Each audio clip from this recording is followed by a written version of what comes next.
সেই যে সুফিয়া কামাল বলেছিলেন, আমাদের যুগে আমরা যখন খেলেছি খেলেছি পুতুল পুতুল খেলা, খেলা। সেই বয়সেই তোমরা এখন লেখাপড়া করো মেলা। বহুমাত্রিক বাংলাদেশ বাংলা একাডেমি গ্রন্থমেলা থেকে স্বাগত জানাচ্ছি আমি লুৎফর রহমান জয়। বঙ্গনিউজ বিডিসি চ্যানেলে সবাইকে স্বাগত।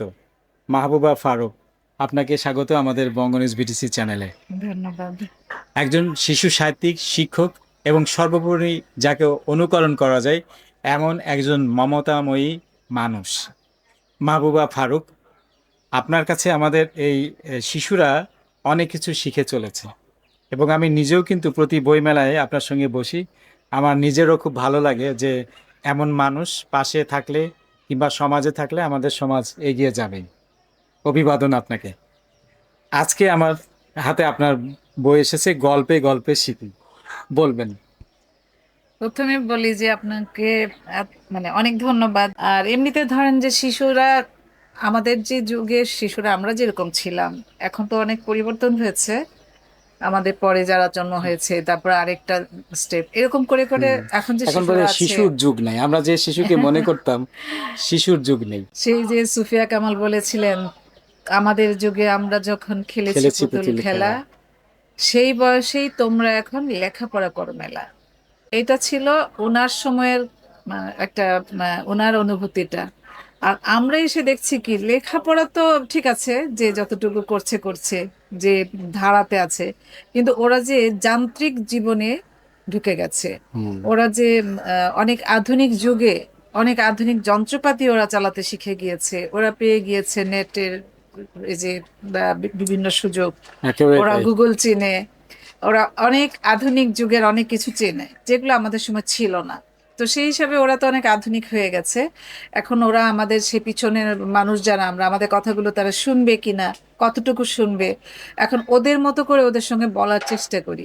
যতই বলি আসলে, যত আধুনিক ওরা হোক, যত কিছুই শিখুক, তারপর শিশু মন কিন্তু শিশুই। আমরা আসলে শিশুটাকে এখানেই মিন হ্যাঁ, করতে চাই, তো সত্যি ওরা সত্যি। শিশুই থাকে। আমার আমার ধারণা যে একটা শিশু আসলে শিশুই। তাহলে কি হবে, তাকে শেখানোর একটা সুযোগ আছে। এবং কি শিখাবেন? ভালো কিছু হতে শিখাবেন।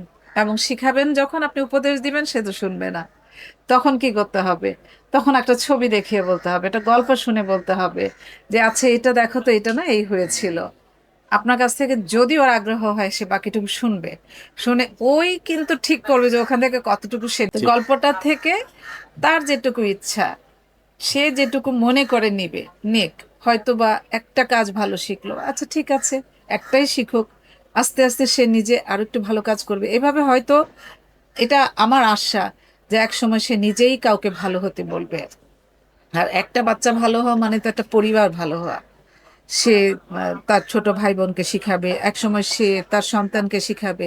তো এটা ধরে রাখতে যদি পারে, তাহলে আমি খুব আশাবাদী সামনে যে ভালো কিছু হবে। তো সেই আশাই আসলে লিখি, গল্পগুলো বলি যে বাহ। তোমরা গল্পে এটা গল্পে গল্পে শোনো, গল্পে যদি তারপরে শিখে। সেটাই শিখে যায় তারা। এই বই ছাড়া অন্য যে বইগুলো আমরা শুধু আহ, নামগুলো জেনে আসি। আচ্ছা, এখানে প্রথমে বলি যে গল্পগুলোর না, বইগুলোর নাম মোটামুটি বইগুলো এরকমই, যেমন আচ্ছা।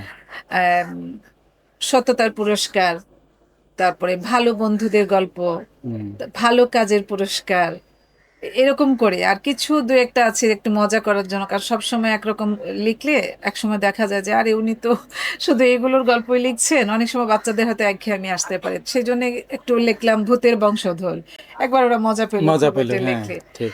তারপরে হলো যে একবার লিখলাম বাচ্চা পাখি মা পাখি, মানে একটা পাখির ছানা কিভাবে পাখি বড় করে, তারপরে বাচ্চাটা বড় হলে তাকে উড়াল শেখাতে হয়, শেখাতেই হবে। শেখাতেই হবে, তো ঠিক। সে তারপর চলে যায়। তারপরে অনেক বড় হয়ে সে আর ফিরে আসে না, দূরে তার নিজের একটা জগৎ হয়ে যায়। আর মাটা বসে থাকে বাসায় যে সে বাচ্চা কখন আসবে।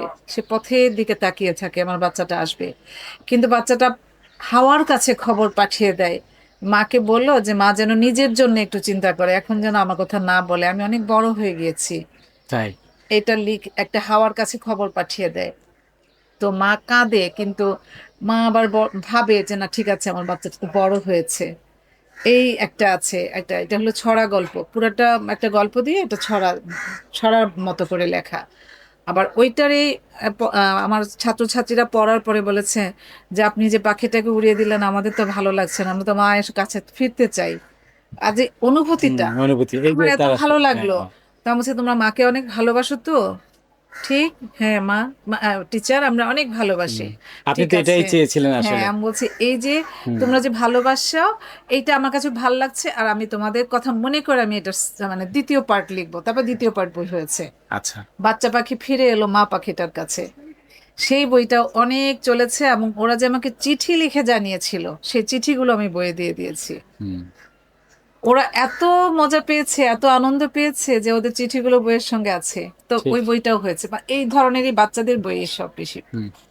শিশু কিশোর এবং আমাদের তরুণ প্রজন্ম যারা আমাদের সঙ্গে যুক্ত আছেন, মাহবুবা ফারুক যে শিশু কিশোর মনের যে সাইকোলজি, তাদের মনোবীক্ষণ পরীক্ষণ করছেন, অনুবীক্ষণ করছেন এবং তাদের প্রতি এতটা সময় নিয়ে যত্ন করে কাজ করে চলেছেন, এই জন্য আবারও আপনাকে আমরা আসলে শুভেচ্ছা এবং অভিনন্দন জানাই, যাতে আপনি আসলে লিখে চলুন এবং সমাজ নিরীক্ষণে শিশুদের ক্ষেত্রে বিশেষ করে আমি কিশোরদের কথা বলছি, যে তাদের জন্য যে আপনি একটা আনুবীক্ষণিক চাক্ষুষ একটা নিরীক্ষণ করে যাচ্ছেন, এটি যেন চলমান থাকে, কারণ এই জাতীয় লোকের সংখ্যা কমে গেছে আমাদের সমাজ থেকে।